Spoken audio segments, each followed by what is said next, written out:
89 of the FUT Weekly podcast. This is a content episode, and I have with me a very familiar panel of guests, including a handy expert to have at this time of the cycle. That's not this guest, but I'm sure he'll have some good expertise anyway. It is FUT legend AirJapes. Hello. Yeah, I was like, what is my handy expertise that we're going to be diving into here? I heard store pack expert. We'll get into that's that. right. I am. Yeah. After I packed that blue Holland, who I promptly sold, I've been sitting on a mountain of coins, and the only thing I know to do when I have a mountain of coins is to just buy store packs with them. So, well, let's cover that in a second, and we'll introduce our next two guests. We have, first of all, as you'd expect, content expert Josh Excels. Hello.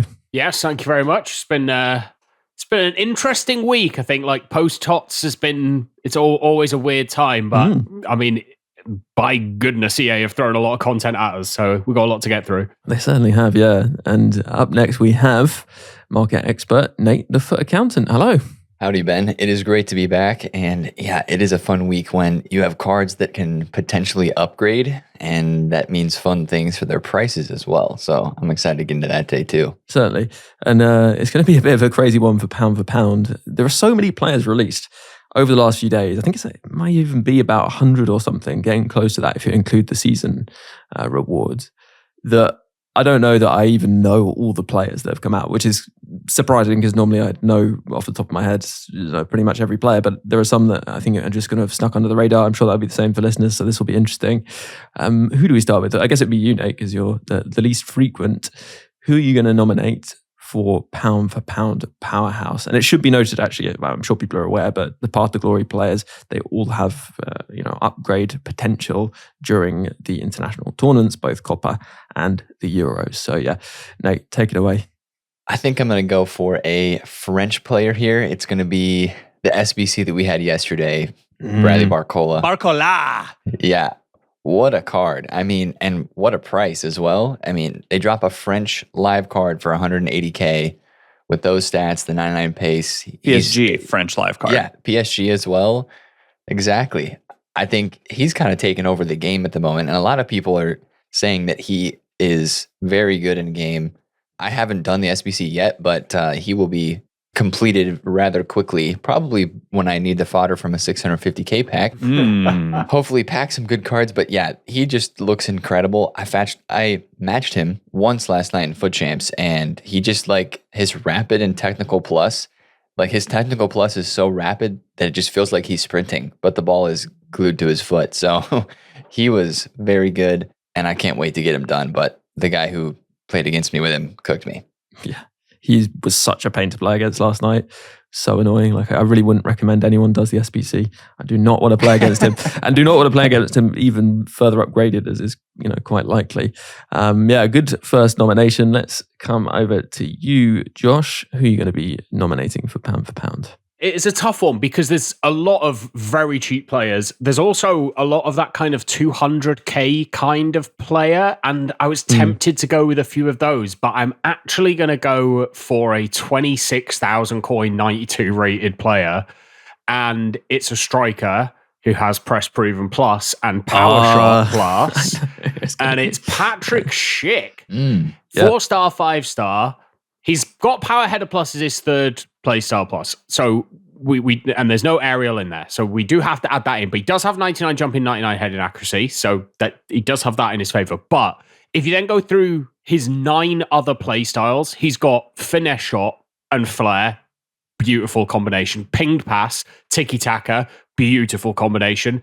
Technical, rapid, and quick step. Relentless and acrobatic. And it is a lot of fun to use. I'm sure we've all packed an awful lot of these cards. They do seem to be coming out of packs quite a lot, and there's so many that, the law of averages mean you have to get them. And he has been an awful lot of fun running a duo up top with him and Boniface. That is a duo from hell as a striker, because they're both got press proven. They're both 6'3" and taller. There's no 5-star skill moves in there, but he is so good. I think that the natural question is here, having played both of them up top, how does he compare to Boniface? And this is obviously not my 96 Boniface we're talking about here. No, this is just the normal 93. He's not as good. I'm not going to sit here and claim that he's as good as that Boniface, but he's very close for very cheap. And obviously, if you do run a two-striker formation, or even in that 4-3-2-1, if you want to run them as the two players you leave up front, because he gives the 𝘬𝘵𝗀𝘀 chemistry and Schick or like gets the two chemistry because that's how the Path to Glory cards work, he is a brilliant foil to go against Boniface. You know, both of them, they're opposite-footed, so Schick's left-footed. He just has that extra option, I think, and I just think using them together is the way forward. He's not as good. I wouldn't replace Boniface with him, but if you don't have Boniface, this Schick's not a terrible shout. And if you look at their group, they've got Turkey, Portugal, and Georgia. Now, Portugal, you would presume, is going to not be a win, but Turkey and Georgia, they could absolutely get a result against. So, yeah, I with a +1, maybe with an extra play style, if they can go a little bit further, yeah, he's unbelievable. If he gets Aerial Plus, that would be unreal, right? Oh, yeah. Because he has Power Header Plus. I was actually thinking of bringing him in just because I've had to move Boniface out because of chemistry reasons. And the chemistry that these players have is really nice, especially with there being players of their nation potentially around that have been improved too. For those who don't know, it's literally 5 chemistry contribution in nation, so it gives them 2 chemistry points by default, and then you just need a player from the same club, or you could potentially get, I guess, 3 players from the same league would also help, or 2 other players, I guess, from the same league. So that is really good, and I think it's nice they've done that. It's meant that people, despite having maybe those TOTS players in there, can bring in a player who is going to help those TOTS players get on chem, but also going to get easy chem themselves. So it's a nice addition. And obviously you got the icons as well, and heroes too. So yeah, a good nomination. And yeah, we can move on to Japes, who you're going to be nominating. I am going to be moving away from Path to Glory and sticking with a guy who has been very much fun, very good to use this week in League, and that is the Showdown SBC Martin Zubimendi. His base stats are awesome, and he has Intercept Plus and Trash Panda Plus in the midfield to go along with Tiki Taka Pinged and Incisive Plus for passing. And he doesn't have press proven, which I would have liked, but because he has first touch plus, it's like kind of okay in that position. Because I'm not really doing any shielding the same way. It's more about transitioning from one side to the next. And I just think he's got wonderful base statistics to begin with, including 98 composure, which I really, really like. And if Spain indeed go on to win, that is a wonderful card for all of like 40K or something. And we all have the fodder. Let's not kid ourselves. Yeah, another good nomination. I'll do one myself. This is a bit of an interesting one. I guess it's not, like he's super, super cheap. I would say he's good value, but not like outstanding. But I've used him a lot and have been really impressed. And that's the Path to Glory hero Forlan. He's 168k and has the Power Shot Plus, Tiki Taka Plus, and Trivela Plus. And it's the first time I've used Tiki Taka Plus on a striker, actually. And he also has Pinged Pass and Incisive as regular playstyles. So as a link-up player, with the Trivela Plus as well, helping with passing too, he's just fantastic. He doesn't have press proven, which is kind of noticeable, but actually he's not the strongest player. He's more of a kind of in-behind type player, I would say, but also can help out using kind of quick passing in the build-up. So he's quite different to someone, say, like Boniface, who I've been using. So if you're looking for someone who's not particularly expensive, definitely good value, but will kind of change how you play, I think he's a really fun player to pick up. And he does actually have quick step. So he's not slow at all. His pace is really high. I put an engine on him for those wondering. So yeah, that'd be my nomination. I think he's a really, really good player. I'd say the other nominations are probably more typical pound for pound, but he's solid value. And in terms of fun and making a difference, he's definitely up there. Right, let's move on. Although before we do, I hear, Japes, at least before the podcast, you were tempted to nominate a pack for pound. So I want to nominate, as like an honorable mention here, the 650k pack, also called the Path to Glory Guarantee Pack, which includes 45 rare gold player items rated 85 or higher, 4 guaranteed to be 88 or higher, and 3 guaranteed Path to Glory items, with one of those guaranteed to be 93 or higher, all untradeable. I did like a quick browse of the different Path to Glory options to see, where their prices are.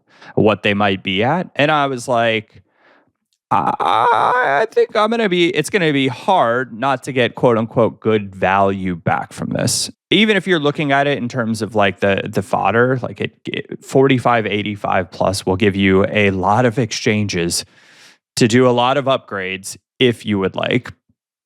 But I also feel like the pack has been extremely worth it for me. I've completed Drogba, I've completed Diaz, but I've packed Schmeichel, Suker, Nedved, and Ballack. Wow. Forlan, Lukaku, Undav, Gvardiol, Pedri, Oblak, obviously, who hasn't? Yeah. He's popping up everywhere. And not that that's necessarily a bad thing, but it's fine. Also, a bunch of the cheaper ones. Skriniar, Fulkrug, Kokchu, Alvarez, Schick, Antonio, like anybody who I feel like I've packed so many of these cards. And it's been super fun. Lukic. And I also packed base Beckham, which was like, the heck is he doing in here? But whatever.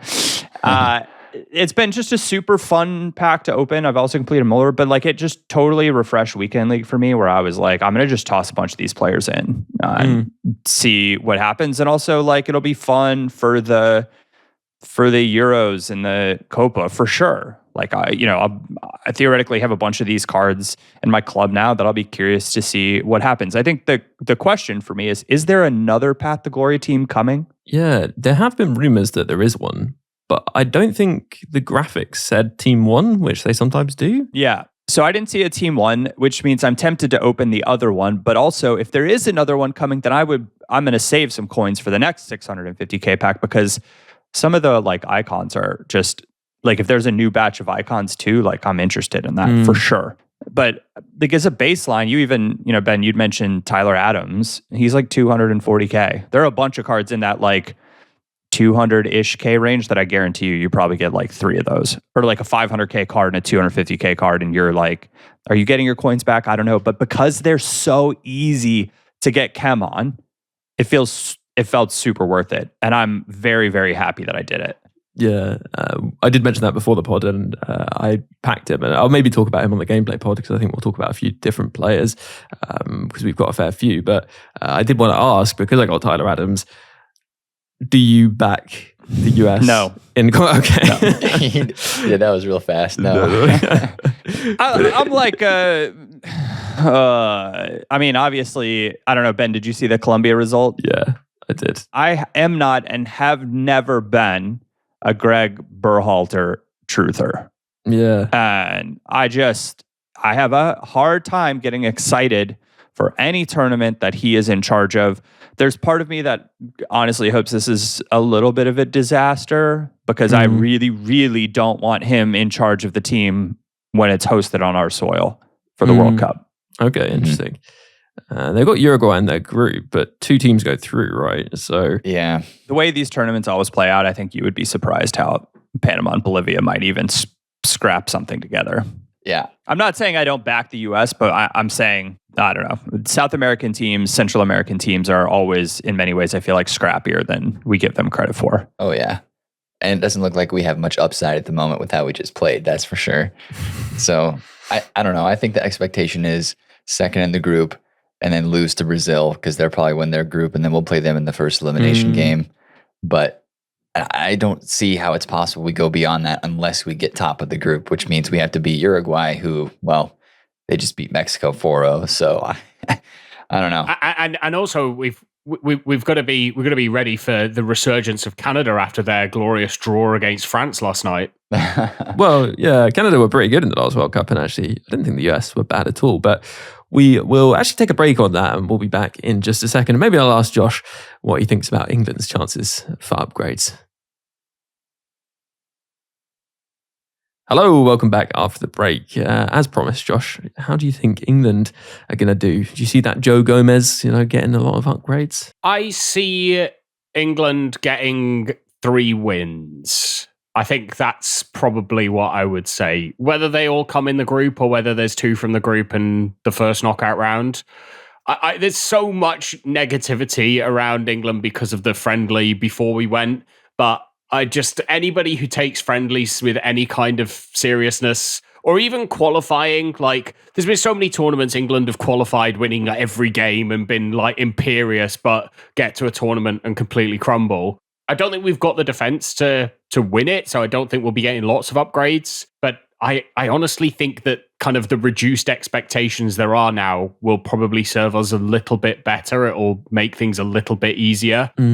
So the bad friendly results are all part of the Southgate masterclass, I assume? Well, Iceland were good, but we should have scored maybe like 3 goals and didn't put our chances away. Ramsdale won't be in net and won't let powder puff shots in at the near post, which is why he was dropped from Arsenal in the first place. So, like I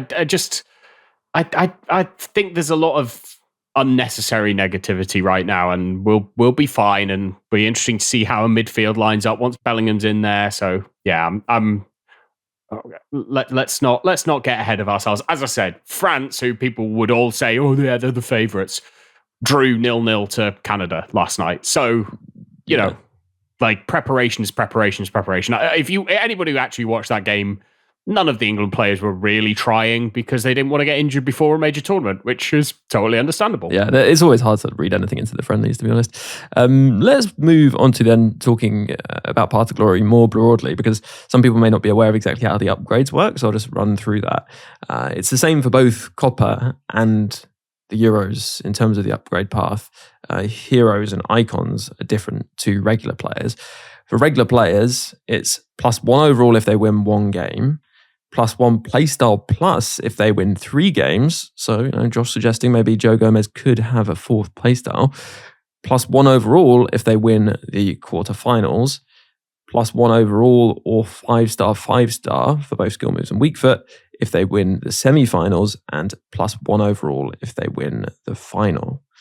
And then moving on to heroes and icons, it's a bit simpler. +1 overall if their team scores 2 goals, +1 playstyle plus or 199 face stat if their team scores 4 goals. Josh, what's the analysis of this upgrade system? It does seem like it's all built around that 3rd win for that extra playstyle plus. I think because of the way the Euros tournament works, you get a lot of 3rd place teams qualify. So 4 of the 6 3rd place teams from the Euros qualify. And so it's very likely that you could qualify through to the knockouts and have only won 1 game.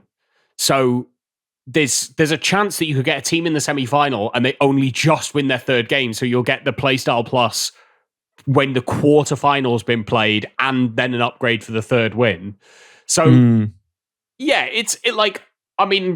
we've had similar upgrade paths in the past, and I think it's pretty fun to look at what cards could be. I would have probably liked a 2nd win in there rather than the 3 wins, because I think there could potentially be a bigger gap between that 1st win and the 3rd win. If you think about teams that maybe they're going for the lower ranked teams where they may get their win in their final group game and they won't qualify. But yeah, it's interesting, but it feels, whereas when we get the UCL upgrades, the UCL tends to be happening as those cards are in packs. With this, because it's like over a week in advance, there's kind of like a bit of build up to it where, these cards are so cheap. There's no like expectation on the upgrades yet. There's not really any fun market movements because I don't think people are taking friendlies all too seriously. But yeah, once we're in the competition proper, it'll be an awful lot of fun to track who's getting upgrades and where. And let's just give a little shout out to FUT.GG's live upgrade tracker where you can check the scores. Oh my goodness, what a feature that is. Yeah, really looking forward to people using that during the Euros. And actually, we should say that the FUT.GG app is out, which has been a long time coming. A lot of work has gone into it, and it's in a good spot for the start of its journey, I guess, because there are plenty of features we're going to be adding in the not too distant future. And yes, you can find the Path to Glory tracker, which I'm calling a super tracker because it is really next level tracking, just by searching Path to Glory FUT.GG.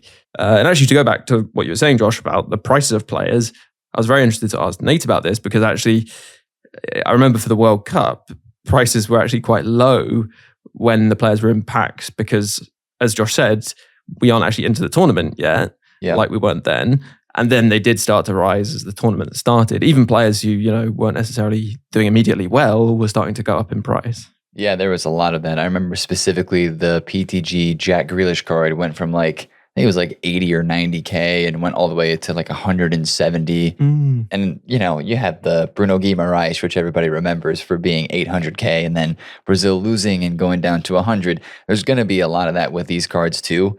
But yeah, as for right now, they're starting to go up a little bit. I'm seeing this morning.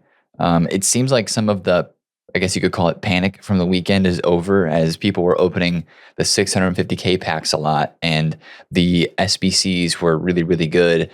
And, that 525K pack that was out as well, that was taken away pretty fast. Evidently, a lot of people were doing that with coins, and that was the free Ruben Diaz pack or something. So I don't know if that's why it got taken away, but it seems like some of the prices are starting to increase. But like you said, these are still overall, I think, a little cheap. I think they won't be by the time we get to the weekend, but they're live and upgrading. And I mean, they're on par or above, most of them at least, TOTS level cards because of their stats. And you add on top of that the potential to upgrade through the competition. So I do imagine that their prices are going to continue to rise. Just, take a look at graphs, watch if there's somebody that you want to invest in and they're already up 500K, then maybe that's not the best of moves. But these cards should overall continue to increase towards the beginnings of the games this weekend for Euros. And then after that, it's just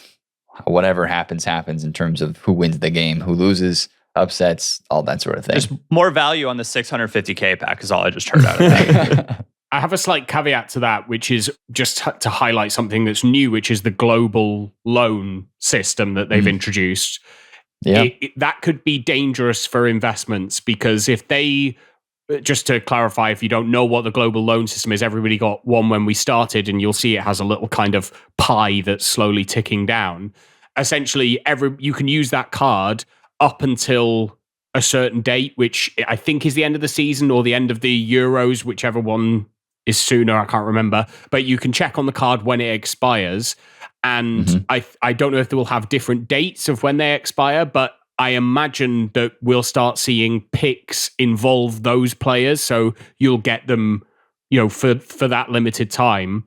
And by the time they expire, those cards may not be quite at the forefront of the cards that people want to use. We may have moved on to footies or whatever comes after the Euro content. I don't want to go into what's coming after the Euro content already. We've only just started. But just if you are making investments, it's something to be mindful of, because if we get a cheap SBC that you can do 3 times that gives you a global loan version of one of these players, it could affect the price, especially of that mid to high tier, not the very top, but that mid to high tier of the players right now. I would 100% agree because, I packed 𝘵𝗪𝘀𝘀 in my free one that they gave out on Friday, and I'm like, oh, sweet. So I get to use this card, and you treat it like a normal card that you own because it's not like you have a limited number of matches you can play. It's just there for a limited amount of time. So it feels like you actually own the card. So I totally agree with that. We'll just have to watch and see what sort of packs and how many times they allow us to get one of those global loan upgrades per se, which I'm sure they're going to do it again. But yeah, that is really interesting. Yeah, I have to say, I really like that as a concept for a few reasons. I think it's going to be really good because I'm someone who, saves their loans for a rainy day just endlessly, and then it doesn't actually use the player right in the end because they become too far behind the power curve. So I'll have to use these players and give them a go. And then also you got the fact that it will potentially stop people from hoarding loans and then using them at key moments, right? Like you see in the Premier League TOTS weekend where people just load their team with loans. Whereas if they start to do this instead of regular loans, I think you might see a bit less of that basically, and it feel a bit fairer potentially. Yeah, I absolutely agree. And I think it's an interesting thought experiment in terms of what we could see from this in the future. And I thought we'd see more of it because we had a similar situation with the kind of Ruby cards from the World Cup last year where they were available for a certain amount of time. And I would like to see this implemented, but slightly differently, where, when you get your loan, when you open your account for the first time and you get that loan player who's, pretty good, I'd prefer to see that where you get them for 7 days or 5 days, not with 7 contracts on. And then that way you can then use them to build your account up at the beginning. And it's like, okay, now you've got to move on to hopefully somebody you've been able to work towards. I really like that as an idea instead of the kind of limited number of game loans. I definitely think there is something in here that is a really good idea, potentially dangerous idea if it starts being too prominent, but it's definitely better than the limited number of game loans, in my opinion. Yeah, and actually, to be fair, it could work really well for players who are joining the game late. If they were to give people who were joining, say, around this kind of time, a selection of players, maybe a number of player picks for these, and then they can have a team which is fairly solid for a bit while they, build their account and aren't using, players that are behind the curve immediately and making things even harder for themselves if they're going to play online. I think that is actually a really, really good thing for the game overall. So it's nice to see that introduced. I know we talked about Barcola in terms of SBCs, and I think, Japes, you mentioned Drogba briefly, right, earlier? He's out as an SBC. Yep. It's one of these pro items. You are the Drogba expert. So what are your thoughts on this SBC? I like this better than the last one. Just like playing with him. Like I did his loan and I was like, yeah, all right. He's pretty fun to play with. I decided to go out and do his the full SBC. And just because like if I want icon chem and he's just kind of like interesting. It's cool card design. He feels fast and big and strong and everything you want Drogba to be in game. With maybe not like the winter wild cards feeling like body type with like his like younger body type. That makes sense. Or like haircut. I don't know. It just feels different. But I've really enjoyed him. I don't know if he'll stay in long run because like I don't know if I think he's better than Boniface, but he's certainly fun and different. I'm using an engine on him which makes him controlled lengthy, but I've certainly thought about putting a hawk on him to make him like mostly lengthy again and just accept having the worst dribbling stats and the worst passing stats. I think that's where he's like kind of like he's clearly not Boniface in those areas, but having the icon chem's fun, having Drogba's fun. I think giving him base first touch, base press proven, base quick step, base rapid, so it would go along with the power shot plus, aerial plus, and then technical plus is like it's just kind of a fun play style on big, tall players. And so I've really enjoyed him. Yeah, I haven't actually used the Drogba yet. And obviously you've been talking about him enough. I was like, I better give the load a go. And yeah, I can see the hype. He's really, really good fun and also just very, very effective. And him having tiki-taka as the base passing play style, the only passing play style he has base actually, is very helpful because, it just means that his passing, despite his stats not being too great, is actually fairly solid. I did put an engine on the loan to try that, and yeah, he seems really good. So yeah, I would recommend. I don't think he's crazy price at all actually, and you've got some high-rated squads in there, which is making it a bit more expensive, I guess. But we're getting quite a lot of high-rated players now out of packs because of Path to Glory, so I think they're less of a concern than they perhaps once were. I don't know if I'm wrong about that, Josh, but it feels like it anyway. I definitely feel like there's more high-rated cards. I want to shout out SBCs in general. I think player SBCs have been really good for the past week. I mean, it started off with those 2 premium SBC legacy cards, so Sunil Chetri and Makoto Hasebe. That Chetri card is an awful lot of fun for 70k for a 96 rated card. You have the showdown between Ryan Christie and Thomas Muller. Obviously, Muller's more expensive, I think, because they're expected to get the upgrade, but both cards look spectacular. Well, can I just jump in on the Muller because I've done him and I've used him obviously quite a bit. This card is so disappointing to me. Oh, interesting. Not because of the stats that they gave him, but because of the Trivella. I can't actually think of a time, and someone will probably be able to send me a video. But when I think of Thomas Muller, Trivella is just not what I think of. At all. Yeah, do you mean you've never really seen him do a Trivella? Yeah. Because I agree. Yeah. I don't know. First touch, Thomas Muller's first touch is arguably one of his most debatable features. And power shot also, I was if I were going to be picking playstyles for Thomas Muller, to give him plus, that's semi-realistic, press proven probably is relentless plus, press proven plus, those are maybe high on the list. give him like finesse plus, make it interesting. Yeah. These play styles are they're just lame. And this also means like we're not getting another Thomas Muller special card. Yeah, that is kind of an issue with playstyles, I guess. They make more of an impact, obviously, on the player. It's not really an issue because it's a good thing overall, but like it does mean that if there's a player you really want and they're released with playstyles you're not a fan of or you don't think reflect the player very well, then you're often waiting a while for the next version of the player with playstyles you'd actually want. So I'll offer an olive branch before I just like round off the rest of the SBCs.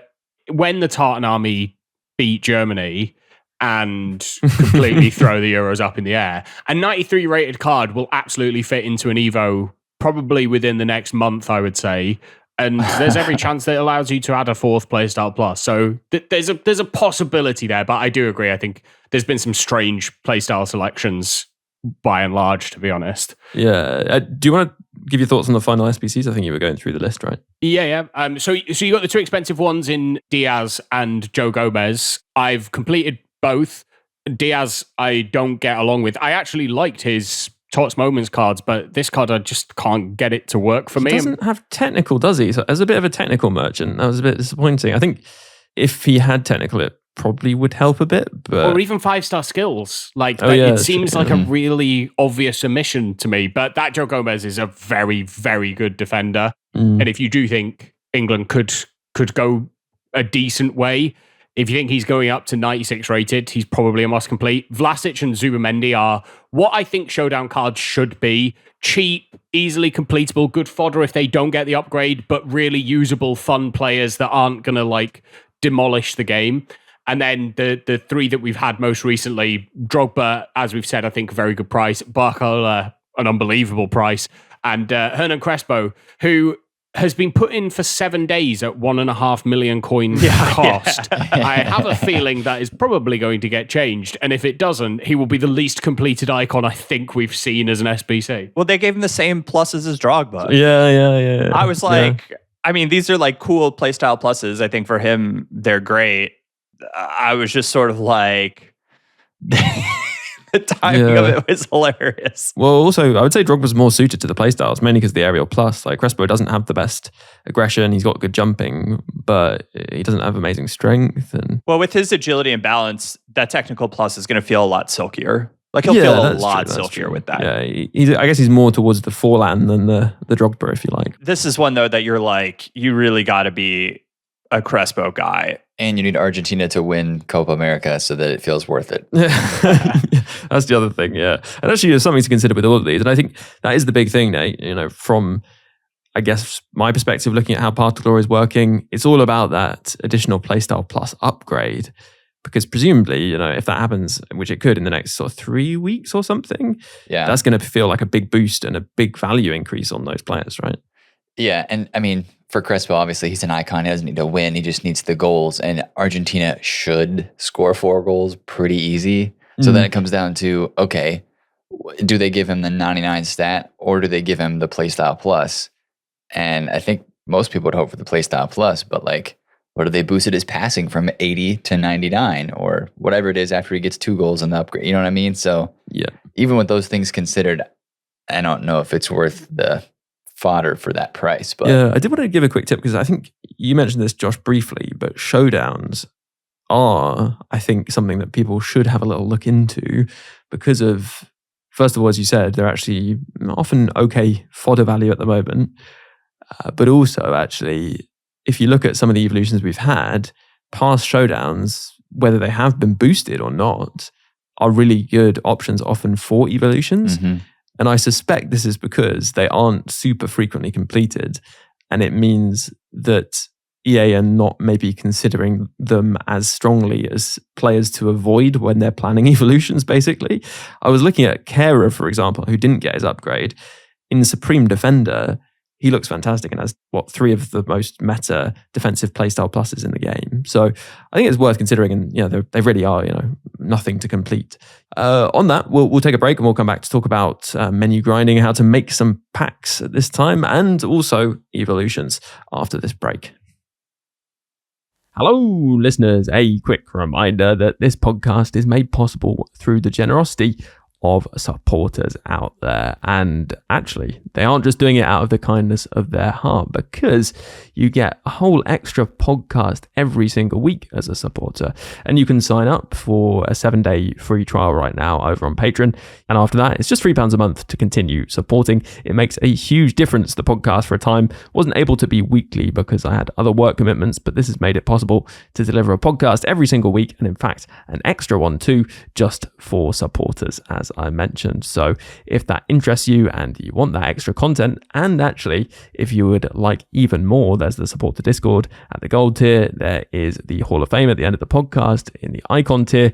There are loads of perks available, so why not check it out if you haven't done so already by searching Support FUT Weekly or following the link in the description of this podcast. If you consider doing so, that would be hugely appreciated, and a big thank you to all those supporters, as I said, keeping the podcast going and keeping FUT Weekly weekly. Right, let's get back into the pod. Hello, welcome back after the break. And actually, Josh, you had a question for Nate, which people will probably find useful.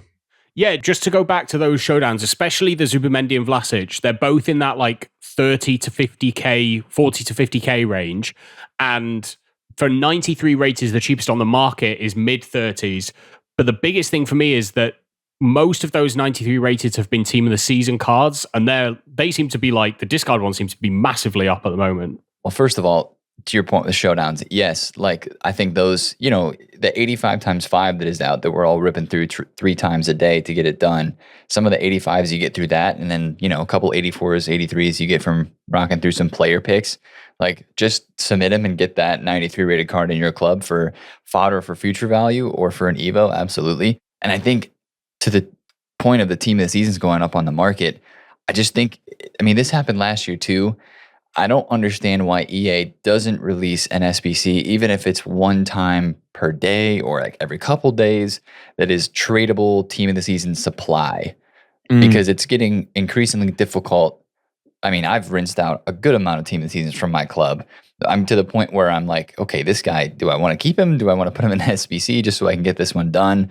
Like the 85 5s requiring a TOTS, a lot of the player SBCs requiring a TOTS or a team of the week. Those prices have been going up because we've been getting a lot of the SBCs. I think they need to just drop a simple TOTS pack, like all inclusive of live TOTS, TOTS moments, TOTS plus, and TOTS, but it's tradable. And that would, I think, help a lot of people get SBCs done who maybe don't have a backlog of 30 plus team of the seasons in their club from all the grinding they were able to do during TOTS.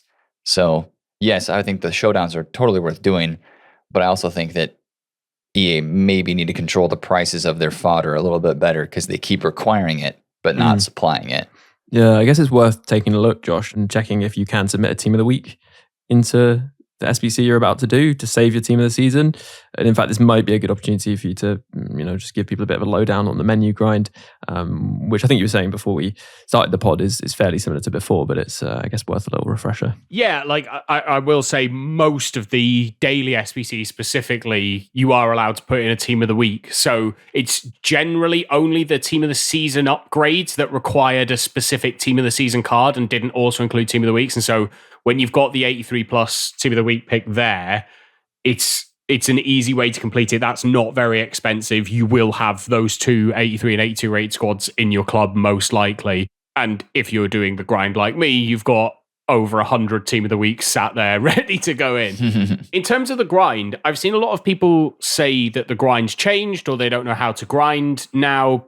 And I think more specifically because we've lost the league specific upgrade packs, like the 4 rare, 7 non-rare from the Premier League or from Serie A or whatever it was. And it kind of happened during Ultimate TOTS, but I think because we had the 82 plus player pick that requires 2 rare cards, people didn't have this abundance of rares that they seem to have right now. What I've been doing is just putting rares into the 81 plus player pick because it doesn't matter.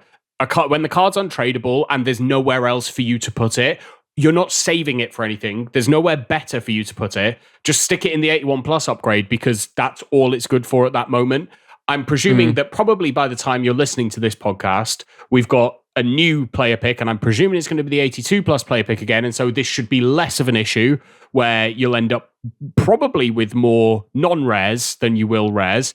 In which case the grind does slightly shift where you're better doing gold upgrades then to kind of supplement your rares. But one thing I would absolutely say, if you are doing the grind, I would avoid the 78x3 Best of Nations upgrade like the plague. I've completed it 150 times before I got the message that it's not very good at all and I should just stick to the 81 plus player picks. And the 81 plus player picks have been fairly good to me. I think you get better fodder, you get fewer duplicates, you can pick so you don't get the duplicates. And whilst the 78 plus by 3 is kind of good at recycling because you get the 3 rares back that you need to put in, you end up exacerbating the problem of having too many rares in your club. If we had like an upgrade that was 11 rares and it gave you an 83 plus player pick, then there would probably be an argument that doing the 78x3 to turn all your non-rares into rares and higher rated rares, and then going into that, it would have been a better grind. But as it is right now, just the classic grind, exchange, 83 plus team of the week player pick, 81 plus player pick, back into the exchange. There's no reason to venture outside of that, I don't think. Yeah, nice. Well, I think we probably covered most of the menu grind stuff. I wanted to chat about evolutions. What is your feeling, actually, Nate, been about the evolutions this weekend? I mean, it started with that one, which was a specific player pool of 87 rated players that you could put into those evolutions. They started with 1 playstyle plus, then got the extra 2 playstyle pluses, which were decently meta playstyles. I think the players that it was creating were probably decent value if they've been on the market, Nate, even if they weren't incredible. Yeah, I think especially that 𝘬𝘬𝘬𝘬 with the 5/5. I mean, that's for the fact that it's free. I think it's great. I mean, I think that the number of players that they gave us for the academy this time was a little bit less than future stars. Are there more coming? I'd imagine we'll get midfielders and defenders coming. Yeah. I hope so, because I would enjoy that, I think. And I think the player selection that they chose was pretty solid. I think 𝘬𝘬𝘬𝘬 and Richarlison are the ones that stick out the most to me, especially because they all become 5/5. But yeah, I just think a lot of people were maybe underwhelmed because there weren't, 10 or 11 choices. There was only like 4 for Euro and like 3 or 4 for Copa. So yeah. But other than that, like, I don't know, star performer, yeah, sure, it's okay, it's good. Supreme Defender, it's okay too. Like, I think the best Evos were the ones that came out during Ultimate TODs, but these aren't bad. Yeah, I think that's probably quite a good assessment, actually, because star performer, it could be useful, I think, if you want a particular player with dead ball. But it's not a playstyle plus that we see very often. We've talked before about how it is a useful playstyle to have. There are some players that may be helpful for chemistry that you could get in through this evolution that would add a dead ball plus player to your team, but obviously do check their stats as well, because that does matter to some extent. Moving on to Supreme Defender, Josh, I actually think this is a really good evolution, depending on the players obviously you have or are willing to go out and buy. There are some great options, and actually some of them aren't too expensive, I think, for what you get out of it, even including the player themselves and the cost of the evolution, which is 125k. Definitely. Like, when I saw the Academy being back, I was happy with that. I think it's definitely something that's worth having, but Star Performer was underwhelming, and so Supreme Defender needed to come through, and I think it has done. Obviously, it has that coin cost attached to it, but I think it makes more than good enough players to make it a worthwhile evolution. And there's a bunch of players that people will have done. Like, for me, it was an auto Akanji entry, that 90 Akanji showdown that I'd put into the showdown upgrade to get to 91, can then go into this to get to 95 and just looks ridiculous. But you've got Van Dijk can go into it. His 91 rated inform went to 1.3 million coins. One thing I would just temper if you are buying cards for these SBCs is, let's say you wanted to do that Van Dijk and bought him for 1.3 million and then spent the 125k on the evolution. You've essentially just burned 1.4 million to get a card that's probably on a par, maybe slightly worse than his team of the year, which is only 1.8 million. So I'd be careful around those super expensive cards. But I mean, for me, the standout, and the only reason I'm not doing him is because I already have an evoed version of him, is that 87 𝘬𝘯𝘂𝘀, who through Incisive Passmaster and then Supreme Defender with a Shadow has 99 pacing, acceleration and sprint speed, 99 jumping, stamina, strength, 97 aggression, 98 interceptions, 99 heading accuracy, 97 defensive awareness, 99 stand tackle, 99 slide tackle. He's like the go-to defender. Now, he's got Incisive Plus, which I think some people see as a waste, but if you have his TOTS card, that has Relentless Plus, which I'd argue is just as much of a waste, really, on a centre-back. So, yeah, I mean, like, it's a really good SBC. I don't mind paying for it. More of those kinds of SBCs, I think, would be what we're going for. Like, just circling back to Star Performer.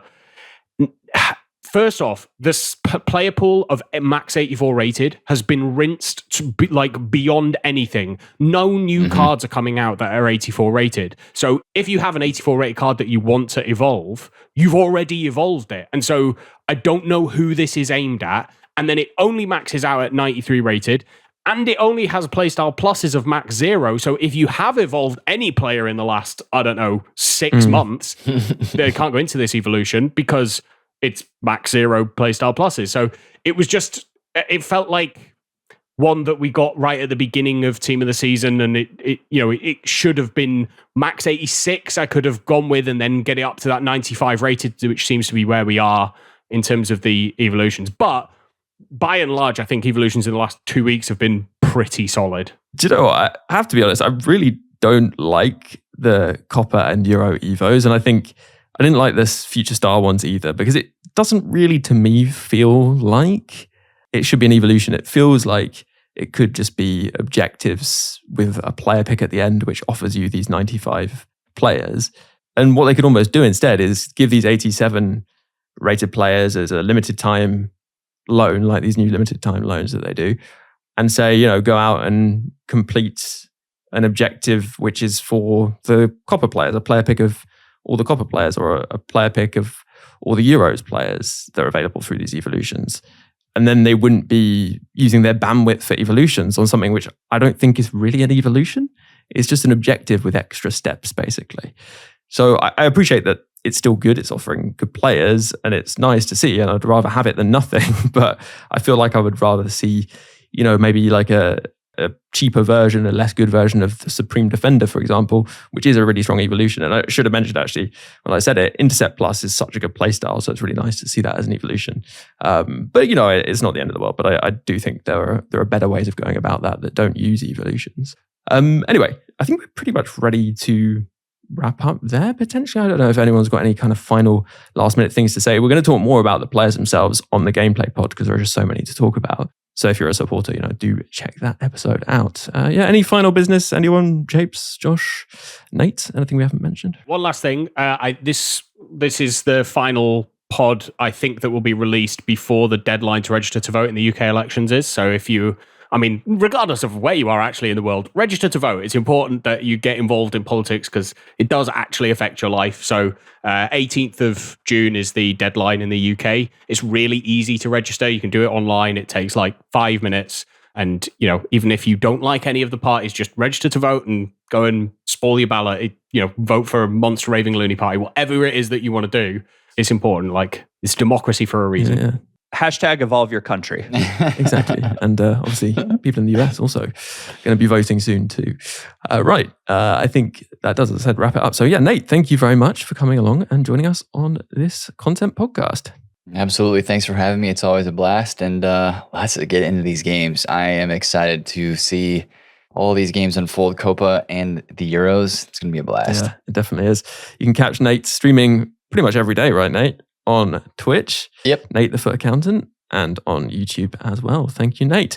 Thank you very much as well to Josh XLs. Good to have you on. Yeah, thank you very much. Yeah, I can't wait for 3 games a day. The relationship will be on the rocks within a week. So yeah, it's going to be brilliant. Relationship with football definitely on the up. Relationship with everything else on the down, I think. But yeah, it's good that we're seeing so much content tied into it because it is a lot of fun. And yeah, it's been fun having you on as always, 𝗲𝗍𝑝𝑠. Thank you for joining us. Cheers. Thank you. And we'll wrap it up by saying thank you very much to all you listeners tuning in. Remember that you can subscribe to the podcast on Apple Podcasts, Spotify, wherever you get your podcasts from. And of course, on YouTube, if you're listening over there, drop a like, leave a comment. It definitely helps. And of course, if you want an extra podcast every single week, this week it's the Gameplay podcast, then you can become a supporter, free for 7 days, and it's very cheap to join up long term. Just head over to FUT Weekly on Patreon. You can do so by searching Support FUT Weekly. And thank you very much to all those supporters supporting the pod and keeping it going, including those icon patrons: Dave B, 𝘬𝘬𝘦, Darren W, Alistair M, Dom P, Rob P, Jeff B, Damon H, Tom B, Adam G, Neil P, Alex M, Jake S, Dan W, Roger D, Lee A, Andrew C, Nishant, Waterman, Dylan H, Adam R, Rob L, Brendan W, Michael K, David G, Jimmy K, Cherry Drank, John D, Michael B, Aditya S, and Joshua K. Plus a special thanks to Luke M, Dave B, 𝘬𝘬𝘦, Tom M, Darren W, and Pato Foot for advice and production assistance. Before I leave you, just one more thing to add though. Ultimate Team is a bit like life really. It has its many ups and downs. If you're having a few more downs than ups in real life in these more difficult times, then please don't feel that you're alone or need to struggle on without taking action. If you go to 𝘃𝗲𝗁𝗀𝗏𝑧one.net, there's loads of resources, advice, support, or even just a friendly chat for anyone who needs it. If it sounds like it could help you, then head over to 𝘃𝗲𝗁𝗀𝗏𝑧one.net. And for now, have a good one, and I'll catch you on the next podcast.